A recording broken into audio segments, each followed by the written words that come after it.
সন্ধেবেলা কি করব ভেবে পাচ্ছিলাম না, তাই ভেবে ভেবে কি করব একটা বুদ্ধি পেয়েছি।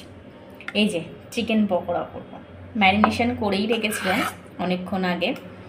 তো ম্যারিনেশনে এইটাতে আমি দিয়েছি আদা রসুন আর লঙ্কার পেস্ট, হলুদ আর কালার লঙ্কা আর টক দই, নুন, একটু ভিনিগার, সয়া সস দিয়ে পেস্ট করে রেখেছিলাম।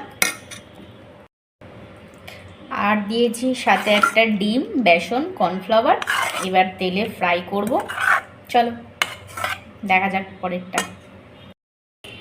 এই যে আমার চিকেন ম্যারিনেশন রেডি, এবার ফ্রাই করব। নিয়ে নিয়েছি, ফ্রাই করবো এবারে। লাইটার এই যে একটা একটা করে দিয়ে একদম লো ফ্লেমে এটাকে ফ্রাই করে নেব। হাই ফ্লেম দিলে বাইরেটা হয়ে যাবে কিন্তু ভিতরটা কাঁচা থেকে যাবে, হবে না, সেই জন্য লো ফ্লেমেই করবে। কয়েকটা ভেজেও রেখেছি আর কয়েকটা হচ্ছে। এই যে একটু চাট মশলা দেবো আর দেবো একটু গোলমরিচ গুঁড়ো, আর এই যে সাথে আছে চা।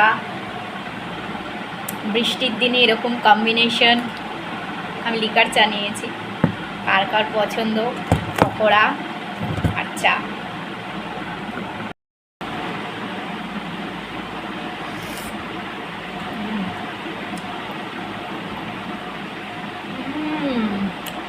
ক্ষীর